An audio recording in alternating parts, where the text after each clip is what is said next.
Last we saw Yun. He and Mu-young had traveled to the path of the damned and unexpectedly found themselves on the set of a drama, which turns out to be a twisted playground that their latest demon friend made especially for them. Among his many worrisome talents are voice mimicry, shape-shifting, and messing with their heads. This strange super-meta universe has our heroes battling drama tropes and cheesy PPL in their efforts to save Hwang-ju. Hwang-ju is easy enough to find, as she's been cast as the leading lady in the fake drama. Unfortunately, she's under the demon's control and has no memory of her childhood friends. Yun and Mu-young realize they could better utilize their time if they focused on finding Jong San-bum. Mu-young correctly deduces that the young girl they first met is the demon in disguise. Instead of changing into his true form though, Jong San-bum takes on the appearance of Hwang-ju, and Mu-young hesitates, unable to harm the mirror image of the woman he loves.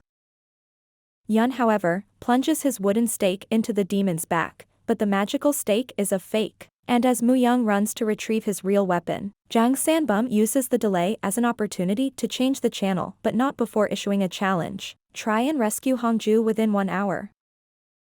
After a few more scene changes, Yun and Mu-young find themselves on the set of a talk show. When the host of the show appears wearing the face of Mu-young's dead brother, things get spicy. Although Mu-young's first instinct is to rage quit, Yun reins him in and tells him to suck it up and play through Jong San-bum's little mind games in order to find and rescue Hwang-ju. But then the demon talk show host asks Yun, "Why did you kill Mu-young's older brother?" What an ingenious way for our drama to reveal our character's backstory. We learn that Yun killed Mu-young's brother, but he did it to protect Mu-young. In his last moments, his brother didn't appear to be in his right mind, and in his madness he was going to kill Mu-young. Although it clearly pained Yun, he stuck by his oath to protect Mu-young. In the present, Yun realizes that Jong San-bum is trying to widen the rift between him and Mu-young. After Yun calms Mu-young's temper and delivers an impassioned threat towards Jong San-bum, the quaking demon changes the channel and expedites his wedding to Hwang-ju.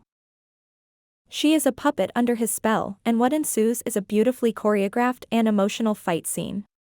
Yun and Mu-young go head-to-head with Hwang-ju, fighting off her attacks even as they try to break through the mind control with their pleas for her to return. Scenes of their childhood are intermixed with the present fight, and while Jong San-bum's magic is strong, the power of love and friendship is stronger.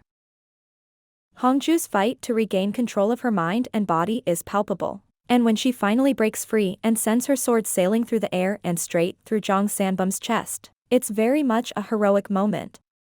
And then, when Yun and Mu-young also stab their swords through the baddie, it's as though the three musketeers have reunited. The door to the path of the damned closes and Hwang-ju and Eun-ho escape, but Mu-young stays behind. He delivers the final blow that destroys Jong San-bum and reveals the magic crystal Mu-young needed to heal his body. Yun, who also lingered behind to see what Mu-young was up to, is unsurprised but disappointed to confirm that Mu-young is the man in the mask. Although the found brotherhood between Yun and Mu-young is still broken, the bond between Yun and Hwang has grown stronger even during Yun's absence.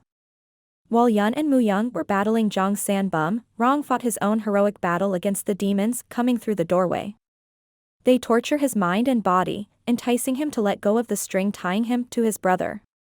At first, even Hwang is confused by his loyalty and unwillingness to let go of his brother's lifeline, but the experience helps him realize just how much he loves Yun. Hwang survives the gauntlet of demons, with a lot of help from his mermaid, and rescues Yun only to have Mu-young plant a seed of doubt in his mind. Mu-young whispers to Hwang that in the year 2020 he died saving Yun. Naturally, Hwang assumes the time-traveling Yun has only been nice to him out of guilt and hits a new low point as he second-guesses Yun's motives. Hwang's doubts trigger an unexpected emotional reaction which he perceives as weakness. His instincts kick in, making him want to push everyone away, even while his heart craves the happiness and support that came from his new relationships. Sadly, even his mermaid's love declaration and sudden marriage proposal can't silence Hwang's doubts.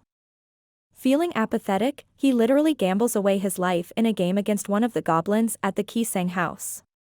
When Yun learns that Hwang only has a few hours left to live, Yun becomes a gambling man.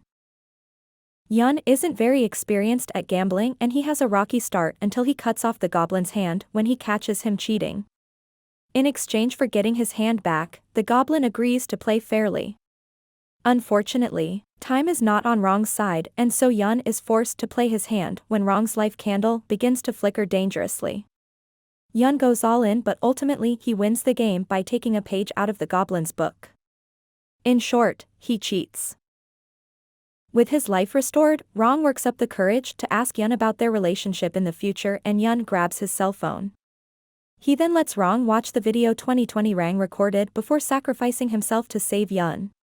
Now that our brothers have made up again, their next task will be taking out Kato and his new team of assassins, the Shinigami mercenaries. They're delightfully manic. And I hope we're in for some more epic fight scenes leading up to a final battle against Kato, who I suspect will be this season's endgame. And that covers episodes 7 and 8 of Tale of the Nine-Tailed 1938. Be sure to like, share, and subscribe to our channel and come back next week for the new episodes.